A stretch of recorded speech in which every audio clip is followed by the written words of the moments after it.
এর বাইরে যেটা আমাদের চিকিৎসা দেশের স্বাস্থ্য ব্যবস্থার উন্নয়নের জন্য যেটা দরকার, আমাদের বিভিন্ন পৃথিবীর সব দেশের জন্য এগুলো গ্রহণযোগ্য হয়, সেজন্য যথাযথ প্রক্রিয়া শুরু হয়নি, তারা থেমে গেছে, বাধাগ্রস্ত হচ্ছে, অগ্রগতি কারণে এই বেসিক কাজগুলো হয়।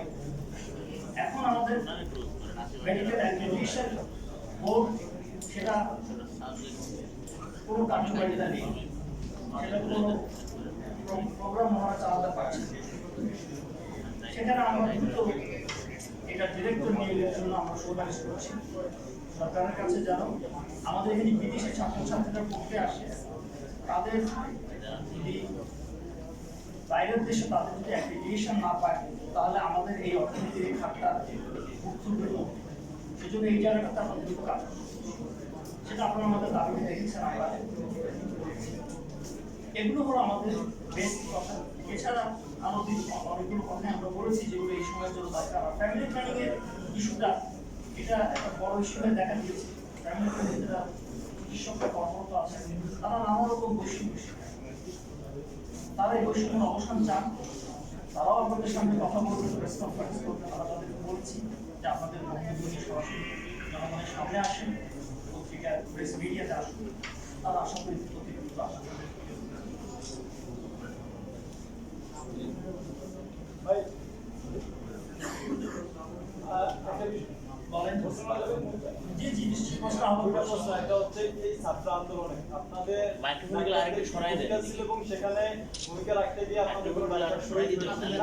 এবং পরবর্তীতে আপনাদের এর সংখ্যা কত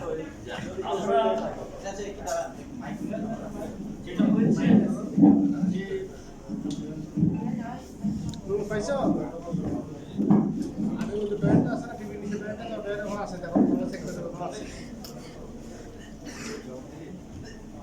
আমাদের নরসিংদী ডাক্তার সজীব সরকার, উনি পেট্রোবাহিনীর গুলিতে নিহত হয়েছেন, শহীদ হয়েছেন। আমরা ওনার কবর জিয়ারত করতে গিয়েছিলাম। আমরা ওনাদের পরিবারের সাথে কথা বলেছি, আমাদের পক্ষ থেকে সহযোগিতার আশ্বাস দিয়েছি। আমরা কিছু আর্থিক সহায়তা দিয়েছি, যদিও পরিবারের আমাদের কাছ থেকে আর্থিক সহযোগিতা দিতে চাইনি, কিন্তু আমরা আমাদের দায়িত্ববোধের কারণে কিছুটা আমরা সহযোগিতা করেছি। যেদিন থেকে পুলিশ এবং ছাত্রলীগ, যুবলীগ, এই লীগ, সেই লীগ, হেলমেট বাহিনী যখন ওরা সাধারণ জনগণকে ঝাঁপিয়ে পড়লো, আপনাদের সরকার আছে, আপনাদের বিশেষ করে 16, 17, 18 এই সময়টা সবচেয়ে বেশি ক্রাইসিস ছিল জুলাই মাসে। তখন আমরা এই রাজুকতা উপলব্ধি করতে পেরে আমরা আমাদের ঢাকায় যতগুলো মেডিকেল কলেজ এবং হসপিটাল আছে, আমাদের BSMU, Dhaka medical college, Salimullah medical college, Suhrawardy medical college, এডিসিনা মেডিকেল কলেজ এবং এখানে ঢাকা শহরে আমাদের যতগুলো ইনস্টিটিউট আছে,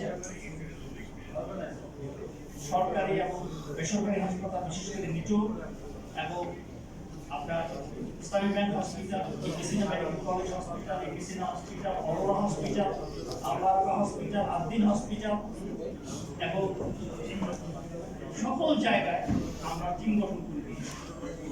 আমাদের প্রত্যেকটা জায়গায় আমাদের চিকিৎসকরা এবং সকলের সম্মিলিতভাবে আমরা টিম গঠন করেছি।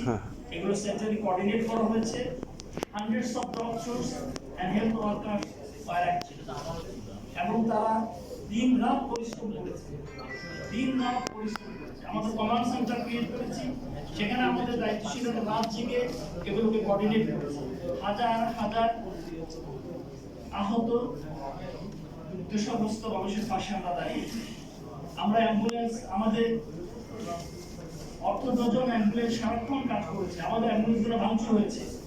আমাদের চিকিৎসকরা যখন রেস্কিউ প্রোগ্রামের জন্য গিয়েছে, সেখানে চিকিৎসকরা আক্রান্ত হয়েছে। আমরা তার এই চিকিৎসার জন্য ঔষধের ব্যবস্থা করেছি, উপকরণের ব্যবস্থা, নানা রকম ইনস্ট্রুমেন্ট লাগে, নিউরোসার্জারির অপারেশন, নানা রকম অপারেশন, ভাস্কুলার অপারেশনের যে ইনস্ট্রুমেন্ট লাগে সেগুলো আমরা সরবরাহ করেছি একেবারে বিনামূল্যে, জীবনের রিস্ক নিয়ে। আমরা তাদের সকলের খাবারের ব্যবস্থা করেছি, তাদেরকে বাড়িতে পৌঁছানোর ব্যবস্থা করেছি। তাদেরকে অর্থনৈতিক সহযোগিতা দিয়েছি। 10,000 টাকা করে 184 জনকে আমরা একটা প্যাকেজ সার্ভিস দিয়েছি। এবং আপনারা জেনে খুশি হবেন, আমরা আপনাদেরও কৃতজ্ঞতা প্রকাশ করি, আপনারা আমাদেরকে সহযোগিতা করেছেন, বিভিন্নভাবে সহযোগিতা করেছেন, নামে বেনামে আপনারা আমাদের সাথে কানেক্টেড ছিলেন এবং আপনারা আমাদেরকে নানা রকম ইনফরমেশন দিয়ে আমাদেরকে সহযোগিতা করেছেন। এবং আমাদের উল্লেখযোগ্য একটা কাজ হলো, তখন খুব রক্তের দরকার ছিল। 18 তারিখে আমাদের পক্ষ থেকে আমাদের ব্লাড ব্যাংক ঢাকা মেডিকেল কলেজে ব্লাড সাপ্লাই করতে যখন গেল, ডিরেক্টর সাহেব স্বাভাবিক কারণেই উনি রাজি হচ্ছিলেন না। আমরা বারান্দায় ব্লাড ব্যাংকের আয়োজন করেছি। 105 জনকে 105টা ব্যাগ রক্ত আমরা 18 তারিখে দিয়েছি। এটা দেখার পরে সম্মানী নেমে এসছে, আমাদের সাথে কাজ করছে। এবং ওই 4-5 দিনে আমাদের প্রায় 600 ব্যাগ, 600-এরও বেশি ব্যাগ রক্ত আমরা ব্যবস্থা করে দিয়েছি। সেটা আপনারাও সহযোগিতা করেছেন, সাধারণ মানুষও সহযোগিতা করেছে, ছাত্র জগত সবাই সবাইকে সাথে নিয়ে আমরা কাজ করেছি। খুবই ইন্টারেস্টিং হলো, ঔষধ কিনতে যখন আমরা গিয়েছি, আমরা ওষুধের দাম আপনার 1200 টাকা হলে 500 টাকায় ওষুধ দিয়েছি। 500 টাকায় দোকানি ওষুধ দিয়ে দিয়েছে। এটাই কিন্তু বাস্তবতা, এটি হয়েছে। খেয়ে না খেয়ে আমাদের ডাক্তাররা এই কয়টা দিন প্রায় 3 সপ্তাহ, টানা 3 সপ্তাহ কাজ করেছে।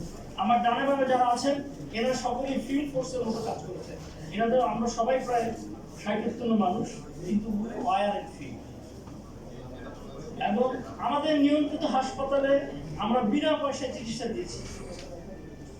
আপনার লক্ষ লক্ষ টাকার চিকিৎসা সরঞ্জাম, ঔষধাদি আমরা সরবরাহ করেছি, ব্যবস্থা করে দিয়েছি।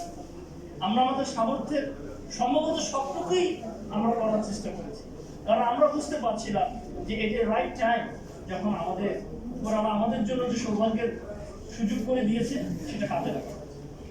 আমাদের পেশা, আমাদের যা কিছু সামর্থ্য সব নিয়ে, এবং এর সাথে স্টুডেন্টরা ছিল, ঢাকা মেডিকেল স্টুডেন্টরা এবং সলিমুল্লাহ মেডিকেল স্টুডেন্টরা, সরওয়ার্দী স্টুডেন্টরা, ইংলিশ স্টুডেন্টরা, সকল